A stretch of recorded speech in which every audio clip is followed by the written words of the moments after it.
اعوذ باللہ من الشیطان الرجیم بسم اللہ الرحمن الرحیم اللہم کن ولیک الحجۃ صلواتک علیہ وعلی آبائہ فی ہذہ الساعۃ وفی کل ساعۃ ولیا وحافظا وقائدا وناصرا ودلیلا وعینا حتی تسکنہ ارضک طوعا وتمتعہ فیہا طویلا برحمتک یا ارحم الراحمین وصلی اللہ علیہ وآلہ الطیبین الطاہرین۔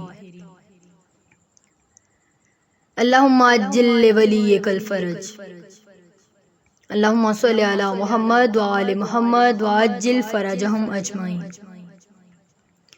ربی اشرح لی صدری ویسر لی امری واحلل عقدۃ من لسانی یفقہوا قولی۔ تمام تعریفیں اللہ کے لیے، تمام حمد و سلام محمد و آل محمد علیہ السلام کے لیے۔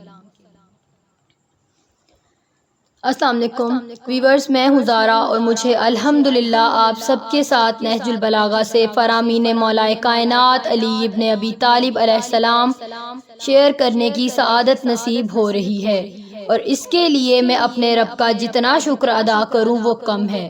اور آج جو فرمان مولا کائنات علی ابن ابی طالب علیہ السلام آپ سب کے ساتھ شیئر کرنے کی سعادت نصیب ہو رہی ہے، وہ مفتی جعفر حسین کی ترجمہ کی گئی نہج البلاغہ کے مولا علی علیہ السلام کے حکم و مواعظ کے باب میں صفحہ نمبر 714 پر ہے۔ میرے آقا، میرے مولا، امام العارفین، امام المتقین علی ابن ابی طالب علیہ السلام فرماتے ہیں، تھوڑا دینے سے شرماؤ نہیں، کیونکہ خالی ہاتھ پھیرنا تو اس سے بھی گری ہوئی بات ہے۔ اللہم صلی علی محمد وآل محمد وعجل فرجہم اجمعین۔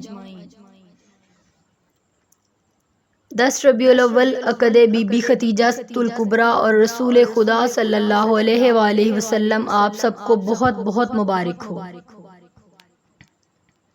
کائنات کا سب سے حسین جوڑا، پھول ہے محمد تو خوشبو ہے خدیجہ الکبریٰ۔ روایات میں ہے کہ جب جناب ابو طالب نے رسول اللہ کا نکاح جناب خدیجہ الکبریٰ سے پڑھا دیا اور حق مہر ادا کیا تو فضا میں آواز گونجی، ان اللہ قد زوج الطاہر بالطاہرہ والصادق بالصادقہ۔ اللہ نے طاہر کو طاہرہ اور صادق کو صادقہ سے بیاہ دیا۔ سبحان اللہ۔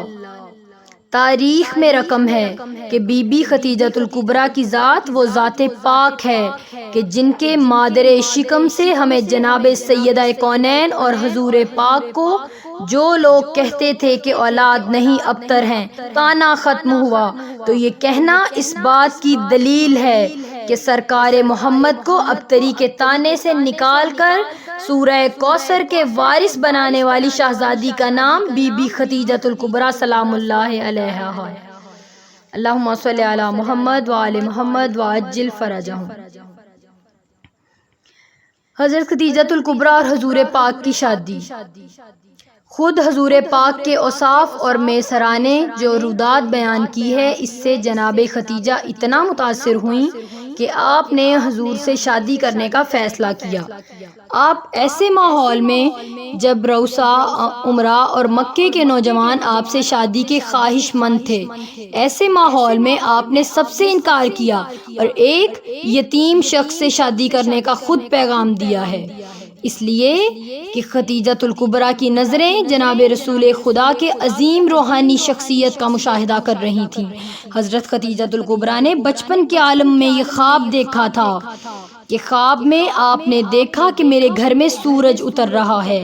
آپ جب خواب سے بیدار ہوئیں تو آپ نے ورقہ سے اس خواب کی تعبیر پوچھی جو آپ کے چچا زاد بھائی تھے۔ تاریخ یہ بیان کرتی ہے کہ ورقہ خواب کی تعبیر کے ماہر سمجھے جاتے تھے۔ جناب خدیجہ نے اپنے اس خواب کو بیان کیا تو ورقہ نے اس خواب کی تعبیر اس طرح دی کہ عنقریب تمہاری شادی ایک ایسے شخص سے ہوگی جو نبوت کے عہدے پر فائز ہوگا۔ حضرت خدیجۃ الکبریٰ نے از خود پیغام لے کر جناب رسول خدا کے پاس بھیجا اور آپ نے کہا کہ میں آپ کی روحانی عظمت، آپ کی دیانتداری، آپ کی سچائی اور آپ کے اخلاق سے بہت زیادہ متاثر ہوں اور آپ سے شادی کرنا چاہتی ہوں۔ جناب رسول خدا نے جناب خدیجہ کے اس پیغام کی اطلاع جناب ابو طالب کو دی۔ دونوں طرف سے عقد کی تاریخیں مقرر ہوئیں اور عقد کے لیے جب وہ وقت آیا تو تاریخ میں لکھا گیا ہے کہ جناب خدیجہ نے اپنے شایان شان اپنے محل کو سجایا ہے اور آپ کی کنیزوں نے بھی سجایا۔ آپ نے تشت میں زر و جواہرات بھرے، کنیزوں کو دیے کہ جب رسول خدا تشریف لائیں تو ان کے اوپر یہ زر و جواہرات نچھاور کیے جائیں، یہاں تک کہ آپ اتنا مسرور تھیں، اتنا خوش تھیں کہ آپ نے اس خوشی میں غلام آزاد کر دیے۔ بہت سی تاریخوں میں جناب خدیجہ کی عمر شادی کے وقت 40 سال بتائی گئی ہے، لیکن تحقیق کے بعد فقہ جعفریہ کی تمام مستند روایتوں سے یہ معلوم ہوا ہے کہ شادی کے وقت جناب خدیجہ کی عمر 26 سال تھی اور حضور پاک کی عمر 25 سال تھی۔ اس کا مطلب ہے کہ حضور پاک سے صرف 1 سال جناب خدیجہ بڑی تھیں۔ آپ اس نگاہ سے بہت زیادہ خوش تھیں، بہت زیادہ مسرور تھیں۔ حالانکہ آپ کا خاندان خوش نہیں تھا، لیکن آپ حضور پاک کی ازواج میں وہ عظیم مقام رکھتی ہیں کہ آپ ان کی پہلی زوجہ تھیں اور جب تک آپ حیات رہیں حضور پاک نے کوئی دوسرا عقد نہیں کیا۔ اللہم صلی علی محمد وآل محمد وعجل فرجہم اجمعین۔ یا سریع الرضا اغفر لمن لا یملک الا الدعاء امن یجیب المضطر اذا دعا ویکشف السوء۔ اللہم یا رب الحسین بحق الحسین اشف صدر الحسین بظہور الحجہ اللہم عجل لولیک الفرج۔ دعا ہے اس خالق کائنات سے کہ جو عالمین کا پروردگار ہے، وہ جو رحمان بھی ہے، وہ جو رحیم بھی ہے۔ دعا ہے اس خالق کائنات سے کہ بحق معصومین علیہم السلام ہمیں فرامین معصومین علیہم السلام پر عمل پیرا ہونے کی توفیق دے اور ہمارا شمار امام کے لشکر میں ہو۔ جزاک اللہ، فی امان اللہ۔